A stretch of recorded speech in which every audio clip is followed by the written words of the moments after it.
Welcome back, business ethics students, to today's Explainer. We're diving right into Chapter 3, looking at the social and ethical dimensions of sustainability. This is basically where the theoretical concepts of business ethics crash into the physical realities of the world we actually live in. We've got a ton of fascinating, real-world stuff to cover today, so let's just jump right in. Okay, I want you to imagine you're Jared. You've just landed a promotion to manage a chemical plant for a huge multinational corporation over in China. A few weeks into the gig, you find out your employees are dumping a toxic chemical byproduct straight into a local river, completely bypassing the proper disposal protocols. And get this river actually provides drinking water for nearby rural villagers. Naturally, you hit the brakes, stop the dumping, and immediately call your boss, Samantha, back at headquarters. But Samantha's response totally throws you.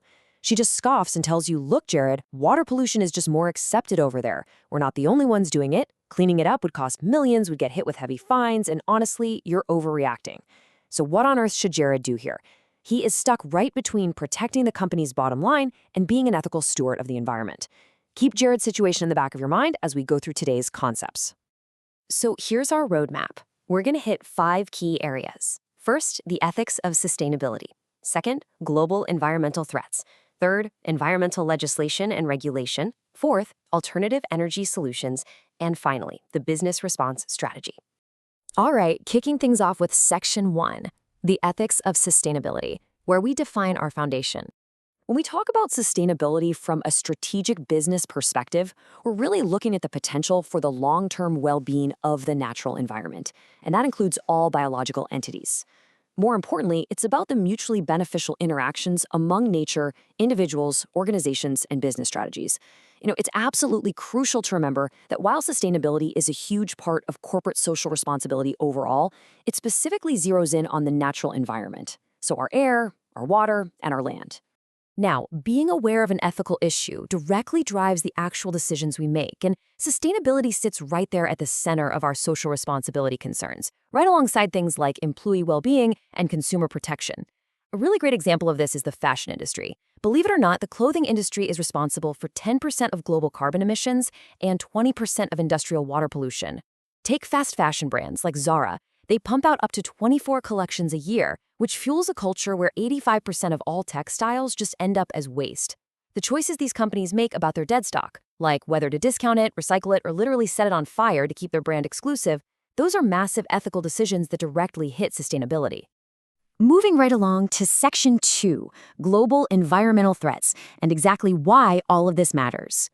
The first big threat category we're facing is atmospherics. This is everything from your standard air pollution from factories and cars to the specific emissions and particulates that get released during fracking. And the tricky thing is, emissions don't just stay put. They travel.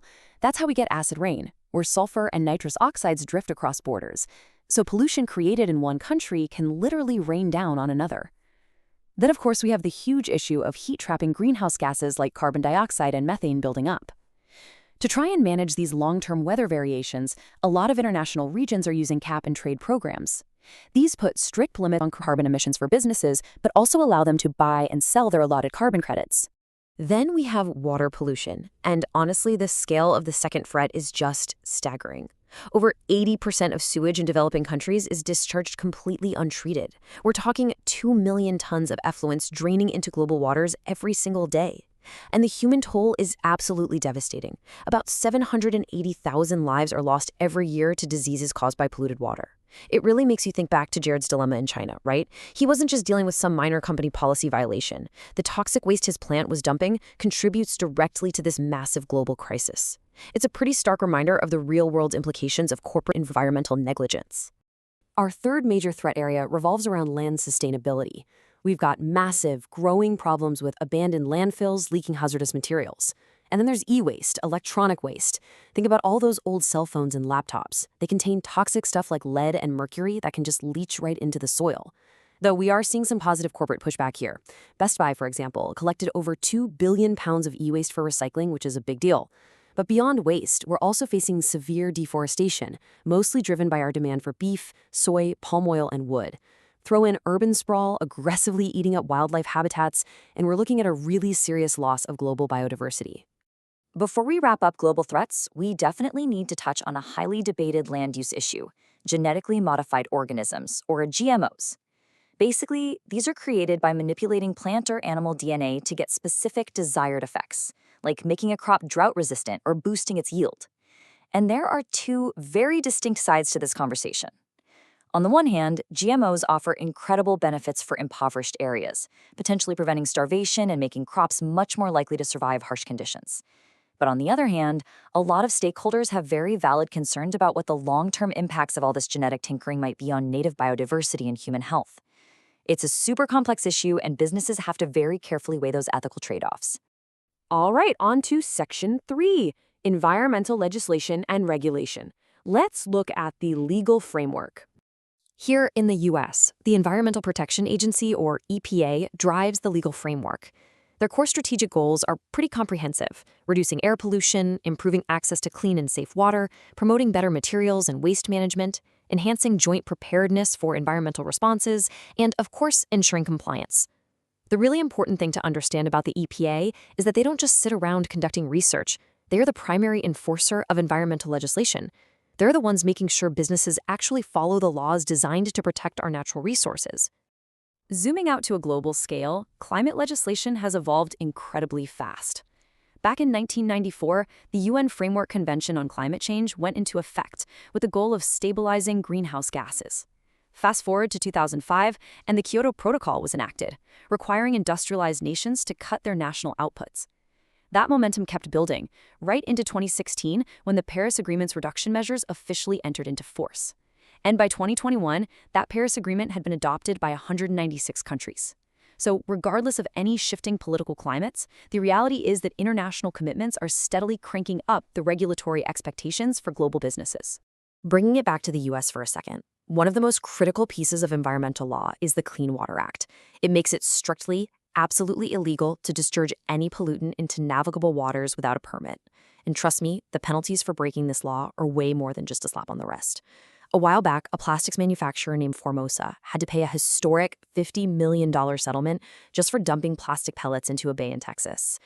It's proof that failing to navigate this regulatory framework doesn't just damage the environment, it carries absolutely massive financial and legal consequences. That brings us to Section 4, Alternative Energy Solutions. Let's talk about powering the future. So, how are businesses supposed to adapt and keep their operations running both legally and sustainably? Well, let's weigh the pros and cons of 6 major energy alternatives.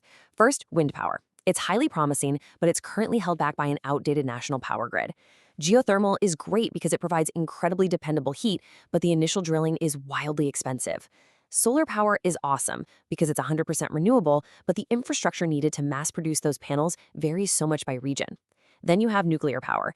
It's completely pollution-free and super efficient, but obviously it carries immense safety risks and radioactive waste concerns. Biofuels are renewable, but relying heavily on things like corn for ethanol can drastically drive up global food prices. And finally, hydropower. It has massive global capacity, but building those giant dams fundamentally disrupts aquatic life cycles. So for business leaders, choosing an alternative energy source is a constant exercise in balancing these ethical trade-offs. And finally, Section 5, the business response strategy. Basically, how to act. Okay, we need to dispel a major myth right now. Sustainability is not just a sunk cost. Environmental performance is directly linked to economic performance. A smart innovation strategy can open up whole new ways to increase revenue, like tapping into new markets or creating totally unique products. And at the exact same time, it creates opportunities to slash costs, like lowering your materials and energy bills and completely avoiding those expensive regulatory fines we talked about.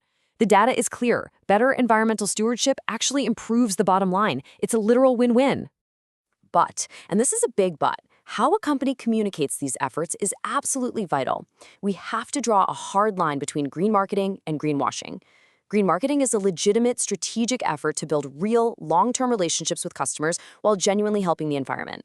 Greenwashing is just sheer deception. It's actively misleading consumers into thinking a product is more eco-friendly than it actually is.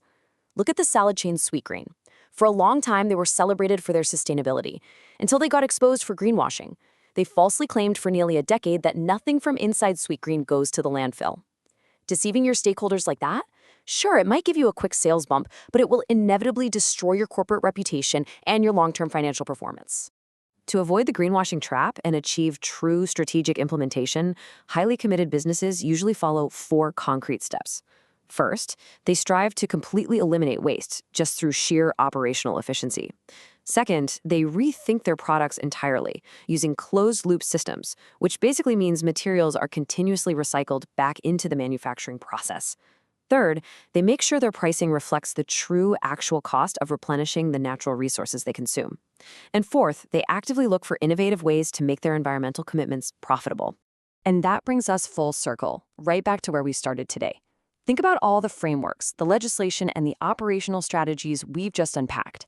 If you were in Jared's shoes over in China, facing intense pressure from your boss to just ignore a toxic river, how would you balance the company's immediate bottom line with your ethical obligation to local stakeholders and the natural environment? It is absolutely not an easy answer, but as future business leaders, it's exactly the kind of question you have to be prepared to face. Thank you so much for joining me for today's Explainer, and I encourage you to keep questioning how we can build a much more sustainable future.